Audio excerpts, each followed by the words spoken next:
Got my checked and bleeding from the injury. Who's that? Ross, you're right. Serious, dude? You guys are out of hand, dude. Here are the times when good cops discover horrifying crime scenes. Blow the throat. Case 1, Andrea Sanchez. I want my son. We found a lot of narcotics. On February 10th, 2023, deputies in Bernalillo County, New Mexico, arrived at a small home for what should have been a simple welfare check, because someone had reported that children might be living in unsafe conditions. The woman living there was Andrea Sanchez, and she clearly did not want the deputies anywhere near her home. No, you don't need to keep my door open, dude. You guys are ridiculous, man.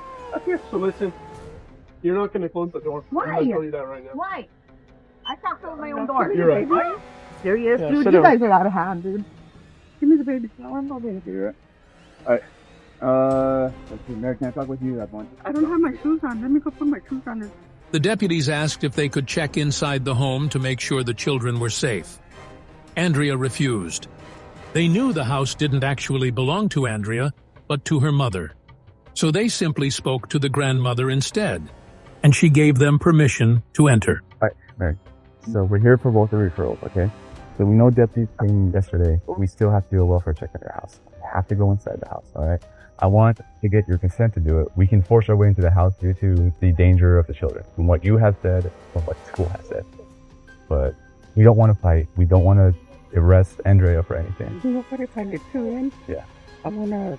We won't tell Andrea that you let us in. We're gonna say that we let us in. No, but if I get too in, if I give you permission to go in, I'm gonna hear hell from her for the next 7 days. So I it's can't give you... I know. Okay, but we can go inside the house. I just wanted to work with you. Yeah, But then understand this. I also want you to know this. We're checking on here for investigation of child abuse, for referrals that you made. Hey, sir. Hey, ma'am. Can you stay right there? All right, come over here. I know. Can I stay right there? Don't move. Okay. Right around that time, 3 unexpected visitors suddenly showed up. All of them were asking for Andrea. None of them looked like they had come for a friendly visit. Can you come over here too? Don't worry, I got 3. Who's your son? You're your son? Okay, guys, come over here. Okay, were you guys coming out of this house? Yeah, No, we're coming from over there. From that, walk all the way over there. Okay, your guys' house is just the one below? The deputies spoke to them briefly. There's a back road over here? You should go out back and then there's like Okay, so what's your guys' address? 2721 Wilbur. 2721 Wilbur? Okay. Just because we're investigating something right here, is it okay if I just get you guys' names real quick? I'm not running it through anything, just for our investigation. Okay? One woman was carrying a bag. Inside that bag, officers discovered drug paraphernalia, pipes, items commonly used for stuff. The group was eventually sent away. Door, please. Open the door. My kids and my mom are in there. Open the door. with your mom and cops. Exactly. Your kids are safe and it's all being recorded. Oh, they're safe. So we're checking on them. Checking And on based what? on your behavior- You're doing a welfare check on my kids and you don't even let me in the house with my kids? Well, my partner's conducting an interview. With my kids. No, with whoever the other lady is. Let me go get my son then. Let me go see No, if we you can don't bring need to him get in here. him. You're not going I don't want you so. touching my son. I didn't say I was going to. Then how are you going to get him? Maybe I'd ask the nice lady to bring him out. Okay. He walks. Exactly. But the deputies now had a strong feeling something was definitely wrong. Keeping an eye on him. No, if that nobody knows, they don't know where he is. I have one deputy here and the other ones are down there. Maybe they're with him. Well, I don't want them with him without me. I don't care what you want. Well, you better care, because that's my son. That's why we're here. Give me my son. You can just wait. No, give me my son, dude. You guys don't even know where he's at. I don't, because I was standing right here. My partners are well aware. He said he's right here. And Well, then let me have him. you can just wait. You know what? You guys are... I'm not going to let you dictate anything that we're doing. I want my son. We'll get him in a minute. As they stepped further inside, they could see it was a mess. Empty liquor bottles were scattered across the floor. Feces. Some of it may have come from animals, but some of it may have been human. There's a 20-year-old downstairs.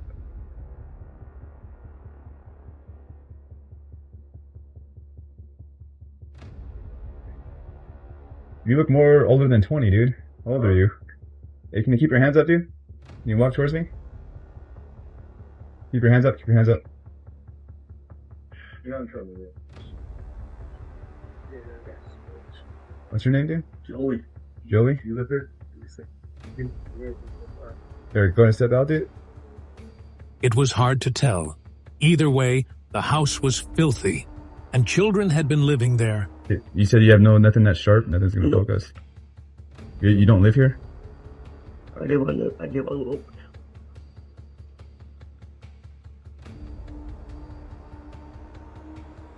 Alright, man. So whose room is this then? Whose room is this? I'm gonna go in here, okay? The deputies kept searching, and what they found next was even worse. Wake up. Come on. Wanna get them? Hey, wake up. Wake up. Sheriff's Department. Wake up. Step up. You just keep your hands where you can. Who's that? They don't get you. Ross, come on in. We're here doing a welfare check. You'll step outside, okay? Yeah. Alright, nobody's in trouble. No. No, I'm not putting you No, there. keep your hand out of your Keep pocket. hands out of your pocket. They discovered fentanyl, methamphetamine, counterfeit Oxyco-1 pills, and more drug paraphernalia hidden around the home. One mattress in the house looked especially concerning. It was stained with urine and grime. It looked like it hadn't been cleaned in a very long time. For a child, sleeping there would be a serious health risk. Andrea had been raising her children around people who were openly using them too. Child Protection Services joined the deputies as they continued searching the house. A few days later, Andrea was located at her child's school. When officers arrested her, they found that she was still carrying drugs in her purse. Andrea was charged with trafficking narcotics, possession of amphetamines, and child abandonment or abuse. If convicted, she could face up to 28 years in prison and fines reaching $13,500. Case 2. Jeremy Guthrie. Why's your zipper, your buttons down on your crotch? Well, I probably just forgot. It was July 2022 on a highway in New Mexico.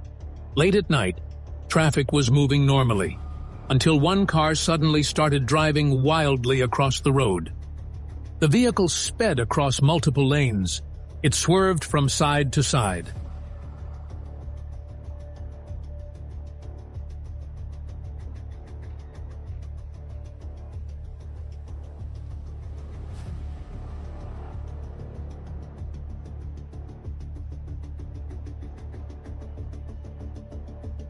After this near crash, Guthrie is pulled over by New Mexico State Patrol sergeants.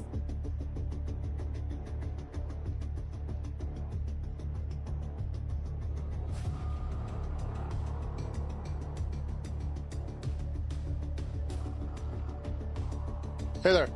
Hello. How are you? All right. Just all right? Yeah. Okay. Is your driver's license? Yeah.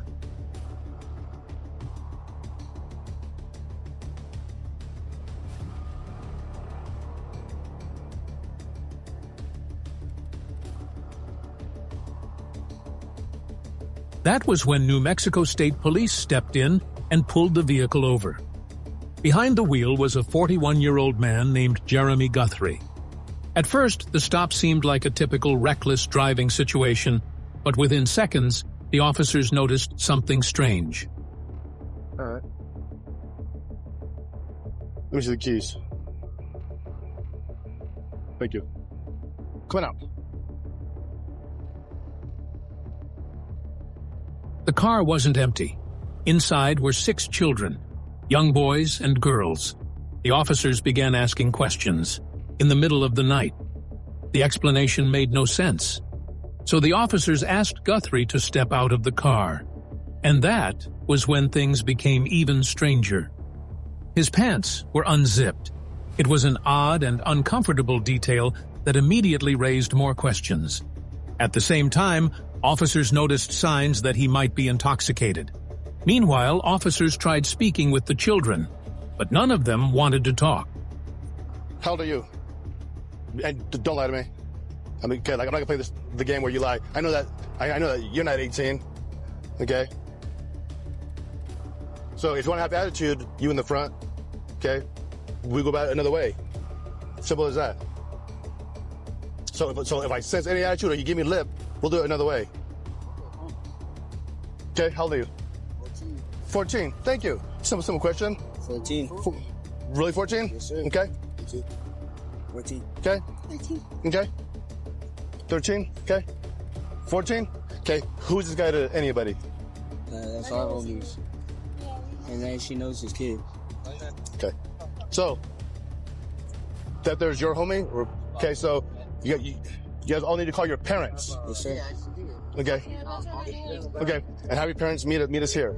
The first responder explains he may have saved all the children's lives that night by pulling Guthrie over.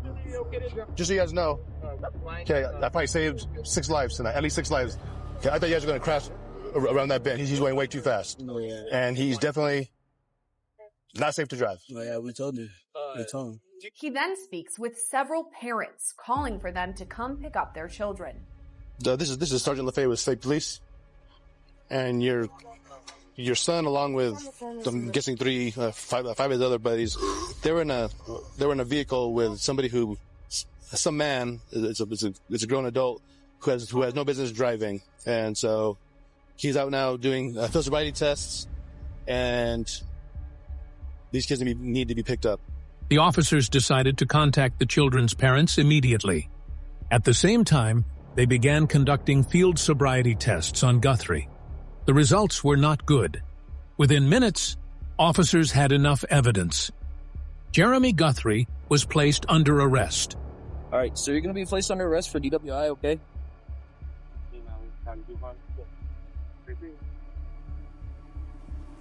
Don't forget his phone. Okay. I'll put it in the front seat. Go over here to the... It'll be easier.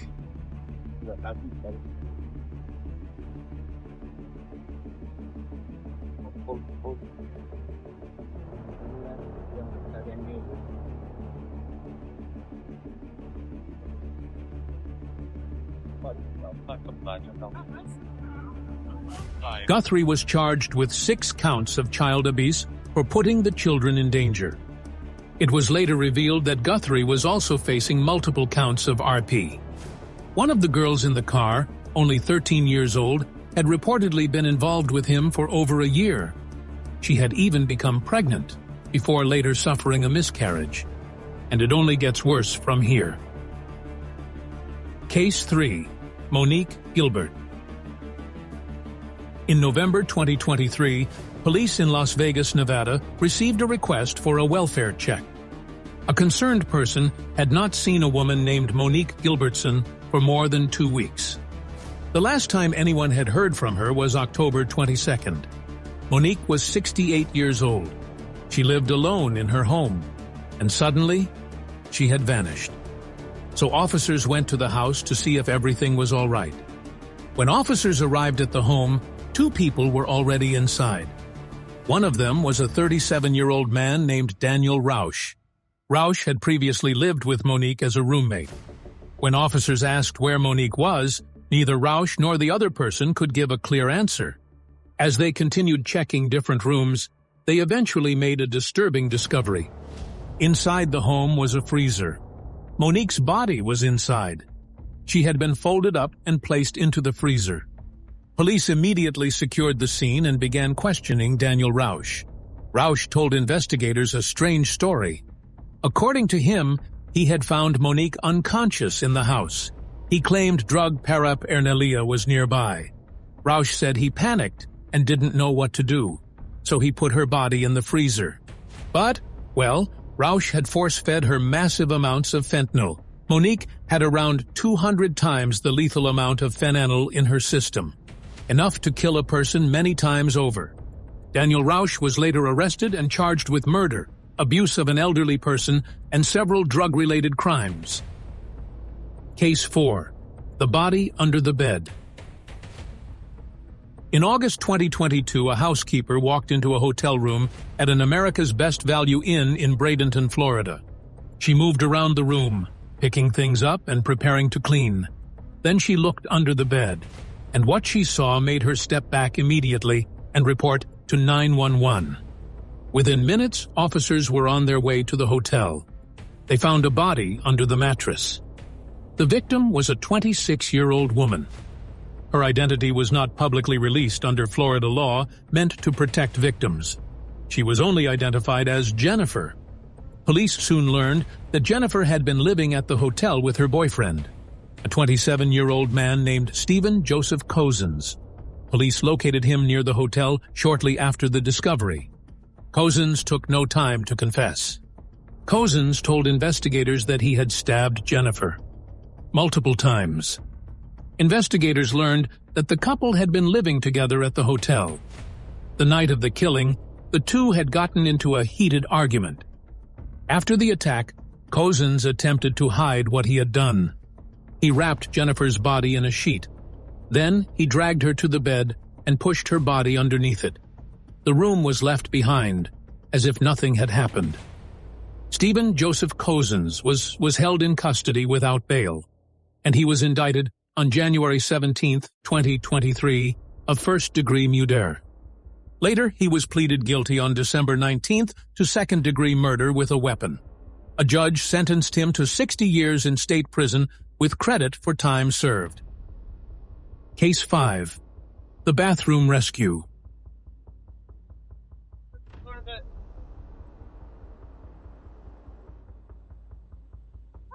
Making a good channel.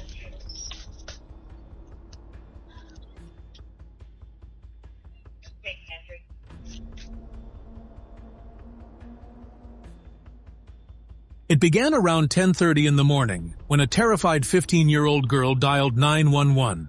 Something terrible was happening inside the house. Within minutes, officers from the Albion Department of Public Safety and the Calhoun County Sheriff's Department rushed to the scene. They didn't yet know what they were about to walk into, but they knew it was urgent. When officers arrived at the home, the situation already felt wrong. The house was not quiet. From somewhere inside, they could hear shouting and movement. Then they heard water splashing. The sound was coming from behind a locked bathroom door. Officers tried to open the door. It wouldn't budge. So they kicked the door open. And what they saw inside the bathroom was horrifying. A 35-year-old woman was standing over a bathtub. Inside the tub was her 2-year-old daughter. The child was being held under the water. One officer grabbed the child, who was limp and unresponsive. The officer carried the child into the living room and immediately began CPR. But they realized the situation was even worse than they thought. The child had stab wounds on her chest. There were also injuries near her throat. She wasn't the only victim in the house. A 4-year-old boy had cuts as well. Inside the home were 2 more children, an 8-year-old and the same 15-year-old who had called for help. The mother was later charged with assault with intent to murder and child abuse. Her bond was set at $500,000. But what do you think? Let us know in the comments below, and if you are a crime story enthusiast, don't forget to check out the channel for more.